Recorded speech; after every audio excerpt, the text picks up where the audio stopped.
ध्यान केवल आँखा बन्द गरेर बस्ने अभ्यास मात्र होइन, यो आत्मालाई शान्त बनाउने, मनलाई उज्यालो बनाउने र जीवनलाई सही दिशातर्फ डोर्याउने एउटा दिव्य यात्रा हो। आजको व्यस्त जीवनमा मानिस बाहिरबाट सफल देखिए पनि भित्रबाट थकित, तनावग्रस्त र अशान्त भइरहेको छ। यस्तो अवस्थामा ध्यान हाम्रो जीवनको आधार बन्न सक्छ।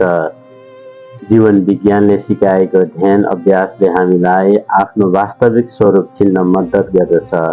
जब हामी केही समय आफूभित्र यात्रा गर्छौँ, तब मनमा जमेको डर, चिन्ता, रिस र नकारात्मकता बिस्तारै हट्न थाल्छ।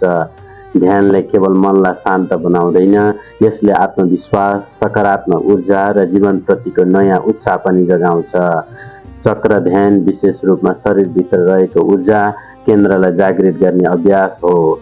हाम्रो शरीरमा रहेका 7 मुख्य चक्रहरू सन्तुलित हुँदा जीवनमा शान्ति, प्रेम, करुणा र आत्मबल र आनन्दको प्रभाव बढ्न थाल्छ।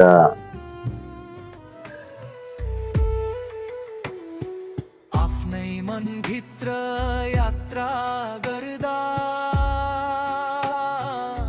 शान्ति उज्यालो फुल्न थाल्यो। डर चिन्ता टाढा हुँदै नयाँ बिहान खुल्न थाल्यो। जीवन विज्ञानको बाटोले आत्माको स्वर सुन्न सिकायो। भित्र लुकेको शक्तिलाई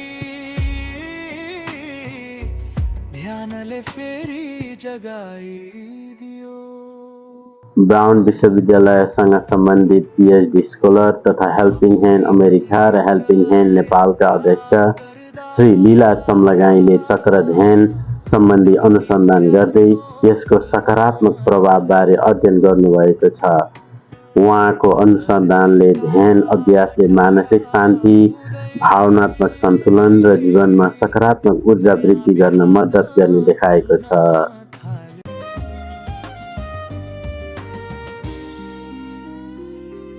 नमस्कार, मेरो नाम लीला चम्लगाई, हाल स्प्रिङफिल्ड म्यासाचुसेट्सबाट र म ब्राउन विश्वविद्यालयमा behavioural health and science department अन्तर्गत पीएचडी स्टुडेन्ट पनि हुँ।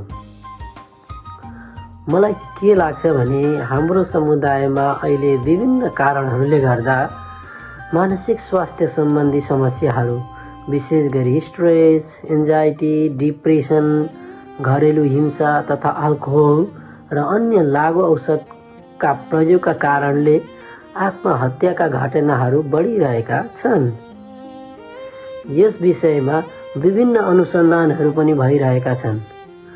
मलाई के पनि लाग्छ भने केवल वेस्टर्न थेरापीमा मात्र निर्भर नभई हामीले आफ्नो संस्कृति र परम्परासँग मेल खाने अर्थात् कल्चरल्ली कङ्ग्रुएन्ट मेन्टल हेल्थ इन्टरभेन्सनहरूको विकास गर्न आवश्यक छ र केही हदसम्म यस्ता प्रयासहरू भइरहेका पनि छन्। यसै सन्दर्भमा मलाई खुसीका साथ जानकारी गराउन मन लागेको छ कि जीवन विज्ञान अमेरिका, जीवन विज्ञान नेपाल तथा भुटनिज अमेरिकन हिन्दू सोसाइटीको संयुक्त आयोजनामा चक्र साधना सम्बन्धित कार्यक्रम सञ्चालन हुन गइरहेको छ।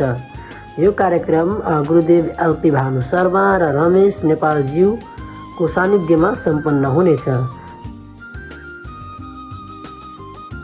केन्टकीमा सञ्चालन हुन लागेको यो विशेष ध्यान कार्यक्रम जुन 25, 2026 देखि जुलाई 1, 2026 सम्म सञ्चालन हुनेछ।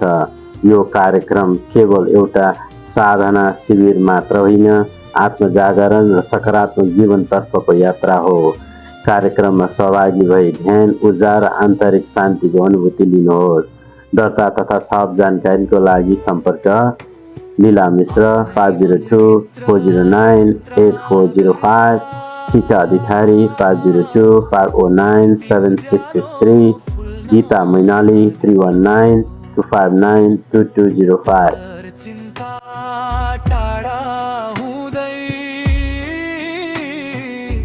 नयाँ बिहान खुल्न थाल्यो। जीवन विज्ञानको को स्वर सुन्न सिकायो, भित्र लुकेको शक्तिलाई ध्यानले फेरि जगाइदियो।